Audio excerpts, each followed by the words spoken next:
Olá, meu nome é Kleber, eu sou professor de natação e atividades aquáticas. Bem-vindos à plataforma de cursos online Educar. Nesta videoaula abordaremos as principais teorias da aprendizagem motora, do desenvolvimento motor e controle motor. E a partir destas teorias faremos um paralelo às aulas de natação. Vamos às aulas.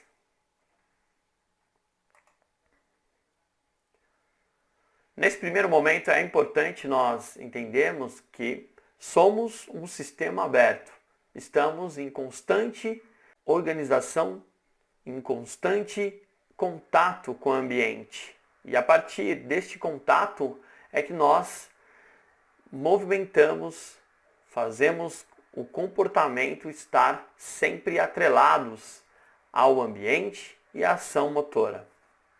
Porém, é importante nós entendermos que existem teorias que vão nos dar suporte às aulas de natação. Então, nós não podemos pensar apenas nos movimentos especializados dos quatro nados formais. Nós temos que entender que existem várias estratégias que podem fazer com que nós consigamos atingir os objetivos com os quatro nados: borboleta, costas, peito, crawl. Então, todas essas informações que são adquiridas ao longo do processo de aula são importantes para a construção do movimento, ou seja, das habilidades relacionadas aos quatro nados formais da natação. Mas a partir disso, é importante nós também sabermos que existem teorias que vão abordar de forma absolutamente competente as experiências e o comportamento motor do indivíduo. E agora apresentarei a vocês as 5 etapas para se entender de fato como os movimentos, como a coordenação motora existe ao longo desse processo de ensino e aprendizado no aluno, na aluna. Vamos começar falando então do primeiro período. É o período precursor. Neste período, ele é famoso e ele ocorre por volta de 1787 a 1928. Esse período é chamado precursor porque é o período das descrições, ou seja, existem muitos estudos relacionados às descrições de um latente. E uma das evidências e o pioneiro desse período é nada mais nada menos do que Charles Darwin, com a sua biografia de um latente. O Darwin estudou o comportamento de seus filhos desde a primeira infância até a adolescência das crianças. E ele conseguiu catalogar vários tipos de movimentações e muitos comportamentos de fato organizados ao longo desse período de observação. Então é um período precursor porque começa a descrever o comportamento do bebê, da criança e do adolescente. E aí a ciência vai evoluindo e inicia-se o período maturacional. Nesse período de 1929 a 1946, a ideia principal era de que o desenvolvimento motor é gerado e controlado por mudanças nas estruturas do sistema nervoso central. Esse período, Arnold Gesell, pioneiro nos períodos maturacionais, e também Mittler-Magro, eles estudavam o desenvolvimento, o comportamento motor a partir das mudanças nas estruturas do sistema nervoso central. Então, aqui a ideia de que o sistema nervoso seria protagonista do comportamento do indivíduo. Nesse período normativo descritivo, após a Segunda Guerra Mundial, mesmo porque ela acontece no período próximo maturacional, que vai até 1950. Nesse período começam-se a fazer as descrições dos movimentos, ou seja, esse período ele vai de 1960 a 1970 e é um período que se acentua e que há um protagonismo dos testes e das medidas. Neste período, o olhar para as movimentações, para o comportamento motor do indivíduo eram a partir da ideia de que o desenvolvimento motor, nesta perspectiva, tinha uns olhares voltados ao produto. E o que seria o produto? As movimentações, as avaliações maturacionais, as avaliações da performance, inclusive, dos alunos, das alunas, relacionando a movimentação propriamente dita. Um exemplo, o sacar, o correr, o saltar. Tudo isso era medido a partir de testes e avaliações. Então, nesse período, ainda se aflorava a ideia do período maturacional, mesmo porque 1946 até 1950 para-se todos os estudos devido à guerra. E aí não se tem estudos realizados voltados para o comportamento motor nesse período. E quando nós voltamos em 1960 a 1970, fala-se do período normativo, que é o período das medidas e do olhar para o produto. E as descrições partindo destes processos de avaliação. O período orientado ao processo. Aqui, neste período, por volta de 1970 até os dias atuais, começa-se a se falar que o ser humano ele é parecido com um computador. Ou seja, a ideia de que o sistema nervoso central é ainda protagonista de todas as ações motoras do indivíduo, partindo das teorias de processamento de informação. Esta teoria de processamento de informação partia da seguinte estratégia: as informações são captadas pelo ambiente e quem faz essa captação são os órgãos do sentido. Uma vez captadas essas informações das mais variadas, é processada num mecanismo chamado perceptivo, que ocorre lá no cérebro. Tudo isso ocorrendo no cérebro. A partir desta percepção, gera-se um outro mecanismo, um mecanismo decisório. É aqui que nós chamamos de planejamento da ação. Uma vez planejada a ação, vai para o mecanismo efetor, né?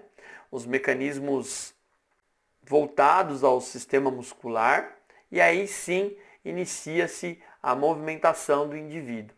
Então aqui nós chamamos de teoria de processamento de informações. Nós temos o feedback externo, que é dos órgãos do sentido ao captar essas informações pelo ambiente. A musculatura tem a questão da percepção, o mecanismo perceptivo.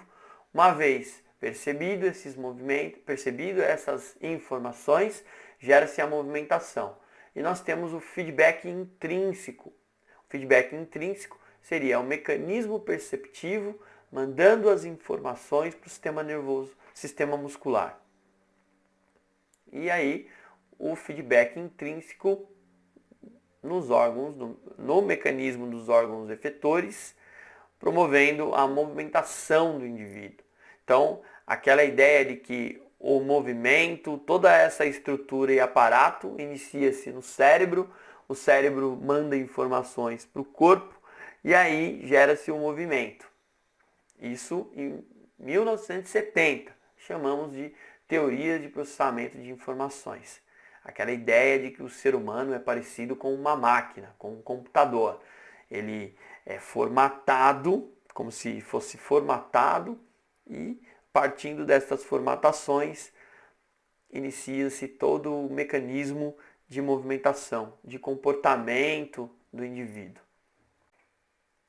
Partindo disso, nós temos a seguinte pergunta: mas como funcionaria esse processo?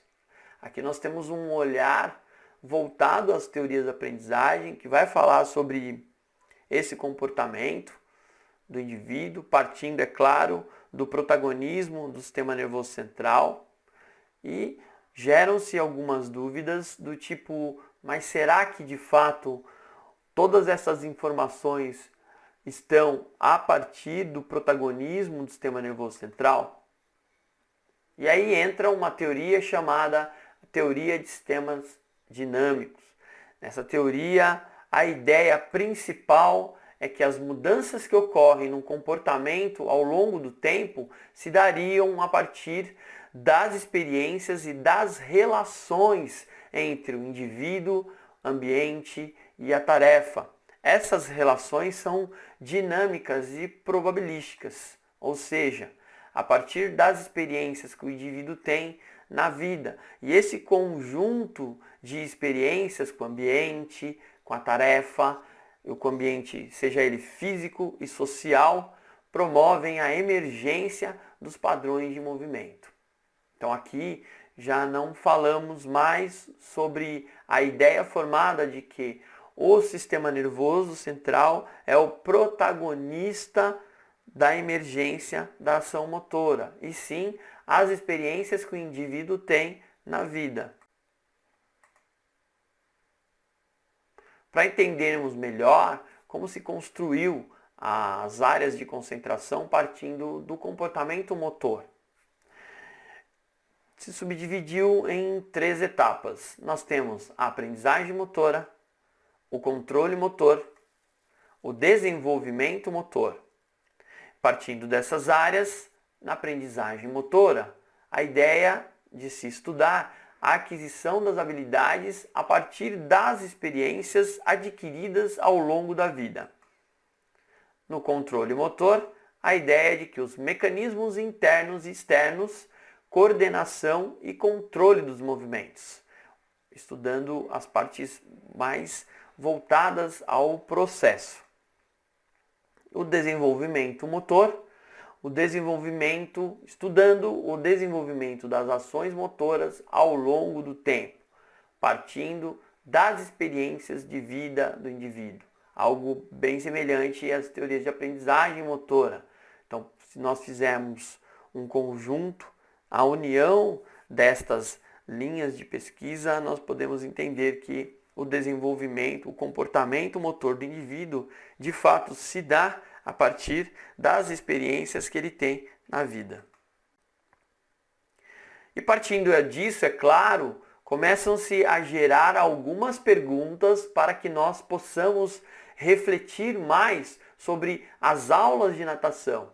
Será que nós temos que aplicar as aulas partindo, é claro, de uma forma mais tecnicista, partindo de uma forma mais específica?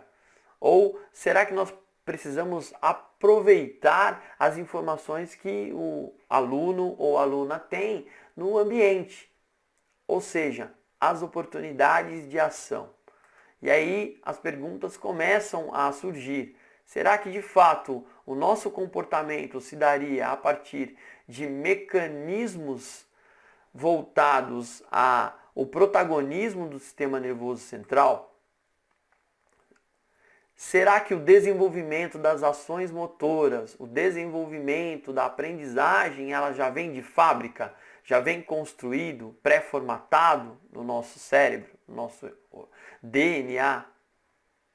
E o melhor, será que de fato o desenvolvimento motor ele está relacionado ao gene?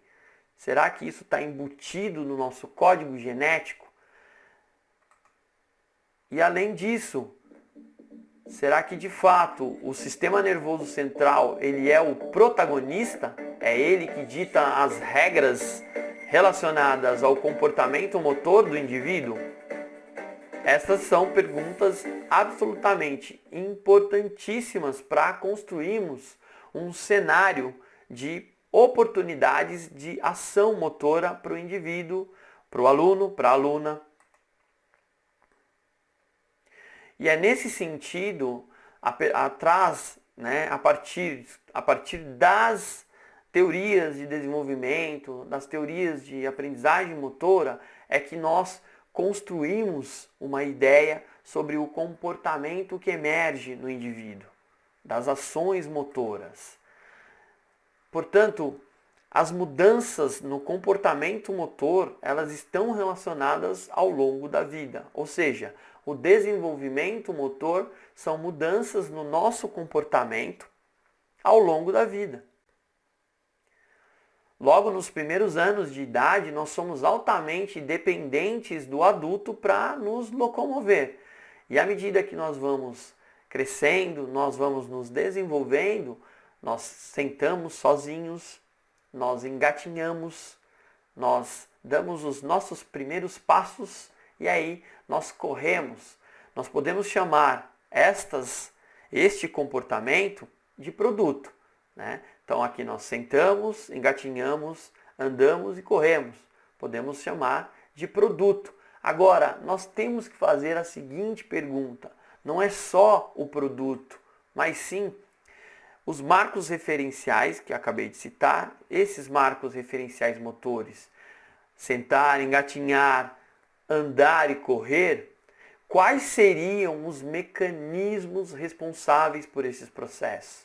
É preciso olhar para o processo, para entender esses mecanismos e aí sim trazer estratégias para as aulas, estratégias para as movimentações que o aluno faz no ambiente aquático que possam ofertar oportunidades de ação.